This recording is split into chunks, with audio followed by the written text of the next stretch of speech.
hello, everyone. Welcome back to Faded Tales. I've missed you guys.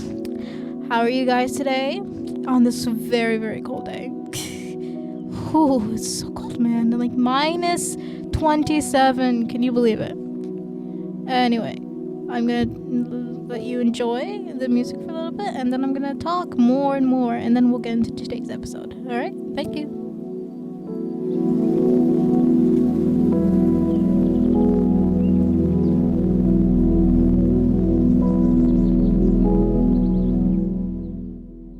Hello, everybody. Welcome back to Faded Tales. This is my final season, season 4, episode 1. This is my final season for you guys because I am graduating in it's my 4th year, so I'm graduating this year. Yeah. Yay! I hope you guys have enjoyed this so far. It's my 4th season. 4th season. I did not record for the past few days that I could have because I have been hectic with school already. I had a project due on week 2 and I had to present it, man. Okay. Well, welcome back to Faded Tales, everyone. I hope you guys are warm and toasty on this beautiful, and I mean it. I'm being sarcastic. That it's a beautiful day in this minus 27 degree weather. I just wanted to get a hot cup of chocolate, but I've been also listening to the radio as well. I've been listening to 92.5 for the BTS tickets because I really want to go and I don't want to spend the money because I knew it's going to be crazy as heck. So anyway, now before we get into today's episode, I just want to see how you guys are. I can't really ask you guys because I was thinking of making a social media account, but it's my final season, so there's no way for me to make a social media account. Anyway, today for you guys, I have a special little simple episode for you. It's probably going to be a short one today, as always, because most of my episodes are short because I do these things last minute and never check the time. Today, I want you guys to listen to a sound real quick.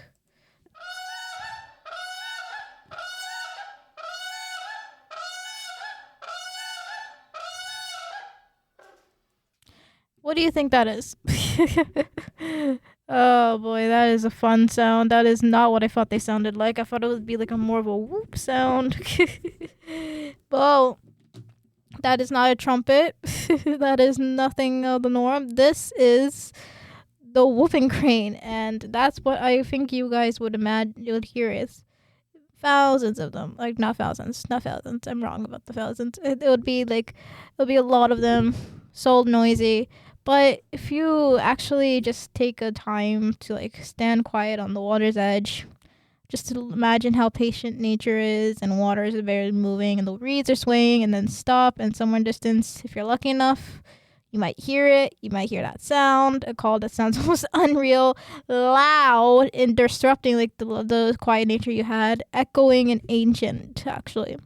That sound, by the way, is the whooping crane. Yes, that is a real animal. This is the story I'm going to tell you guys. Now, the whooping crane.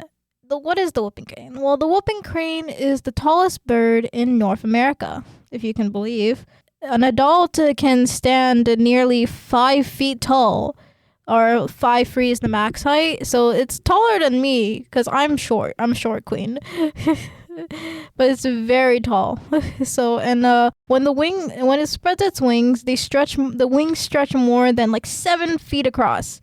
Its body is bright white, almost glowing in the sunlight, with black wingtips that flash when it flies. On its head is a patch of red skin, like a small little flame. But what really makes the whooping crane unforgettable is the sound. Because I'm pretty sure you guys still remember that loud, annoying sound. Yeah, the call is loud, rolling, and carries on 4 miles. Early settlers said it sounded like a trumpet echoing across the land. That call once filled wetlands across much of North America today. Well, much of North America. Once. It was a once call. To be honest, I forgot I wrote the trumpet part.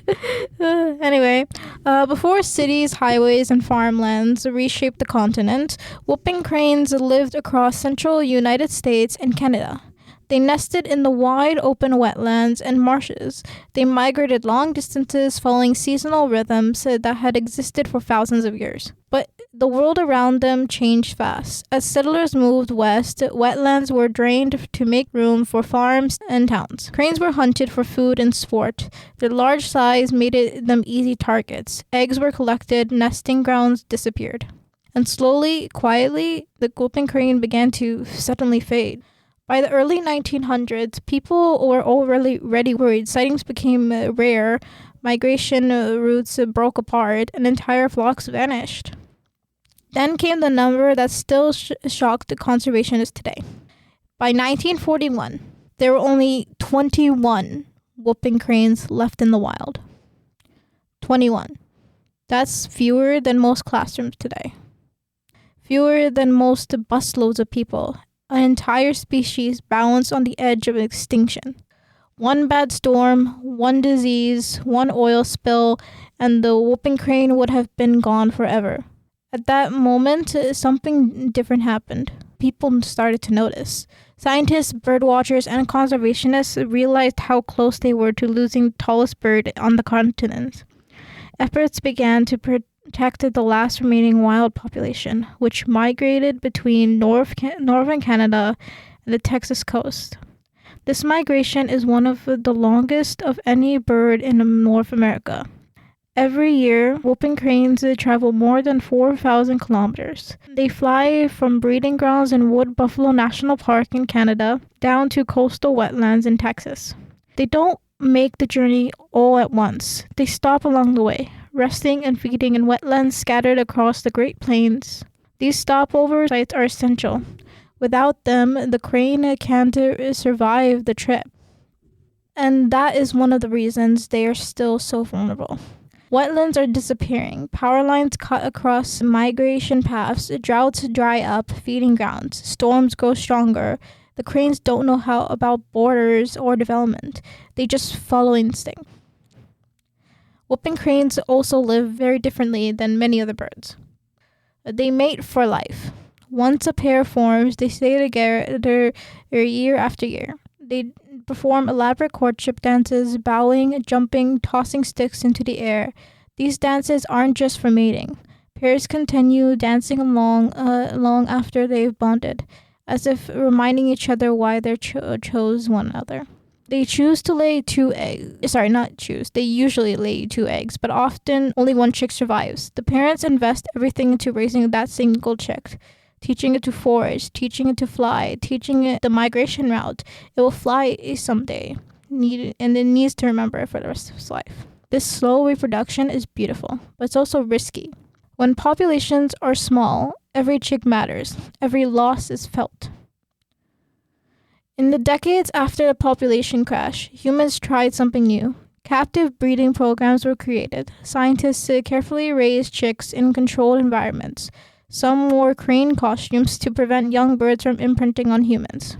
Others used ultralight aircraft to teach cranes migration routes, flying ahead of them like mechanical parents.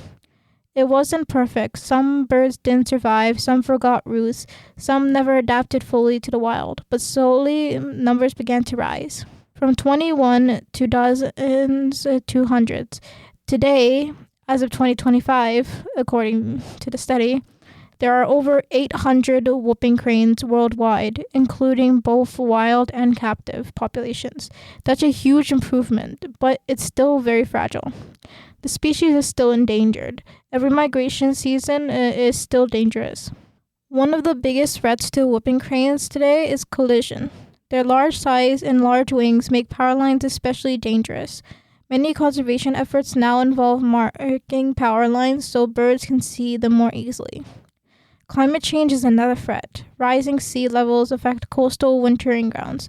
Drought affects wetlands along migration routes. The cranes can't simply move somewhere else. Their lives are built around a specific place. They remember landscapes, and when those landscapes vanish, memory isn't enough. There's something deeply human about the whooping crane story.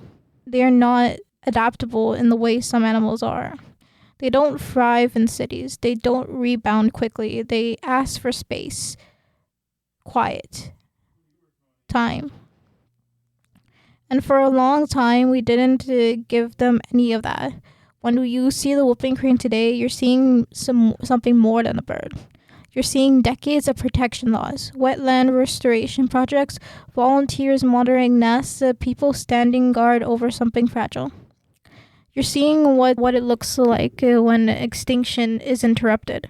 Birdwatchers often describe whooping cranes as emotional. People cry, people go quiet, not because the bird is rare, but because it represents how close we came to silence.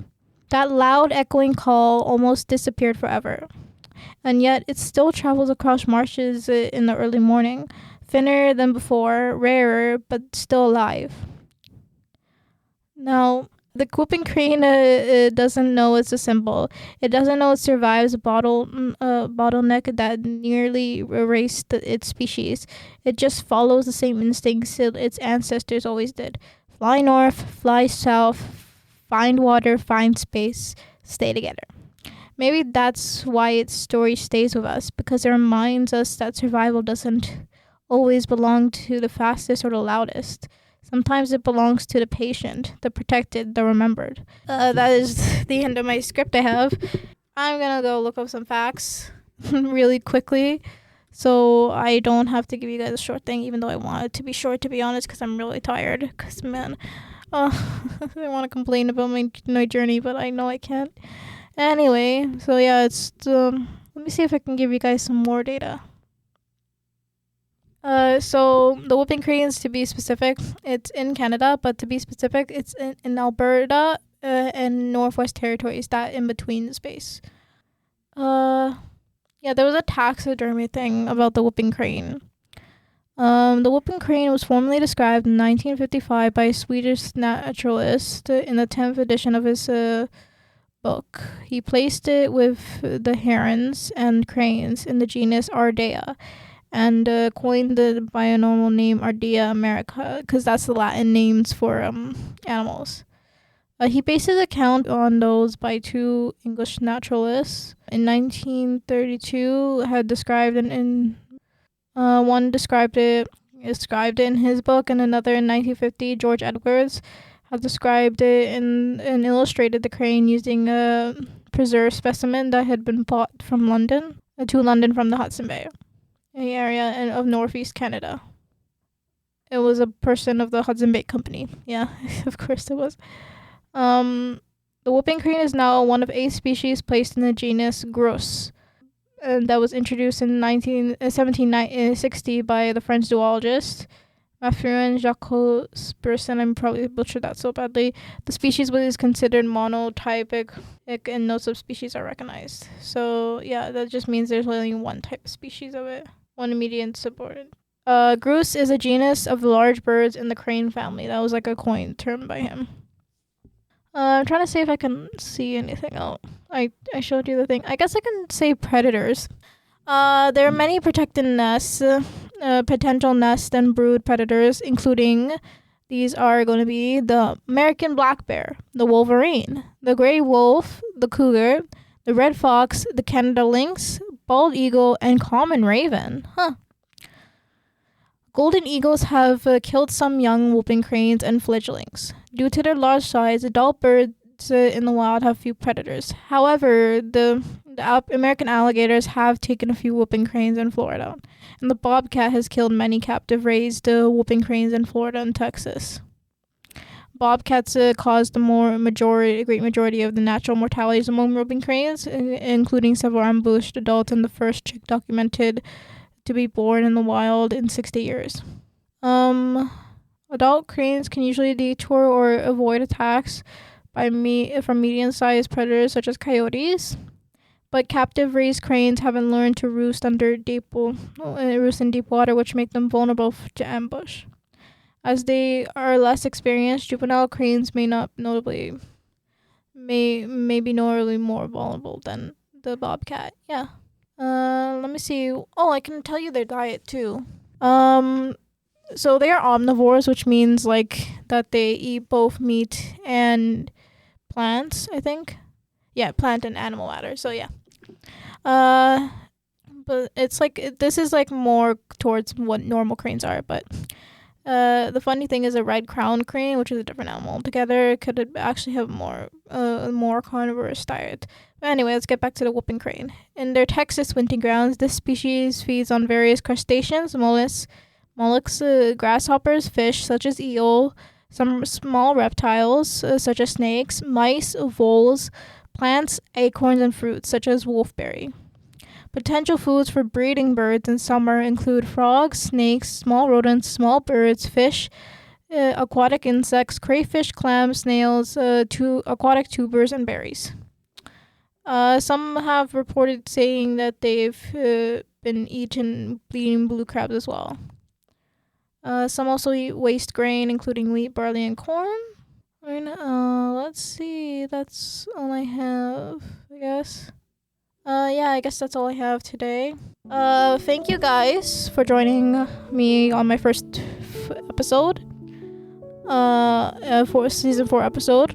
It might be like an opposite thing because I have to focus on my schoolwork as well. But this is a fun time. I love doing this podcast. Thank you guys so much for listening. I hope you guys stay warm, stay safe, and remember that many animals so that many animal stories have lingered and lives have almost disappeared. So remember, there is always a faded tale around you. So thank you. I hope you guys have a wonderful time. I hope you guys have a beautiful warm hot cup of cocoa or whatever you drink. And yeah, goodbye.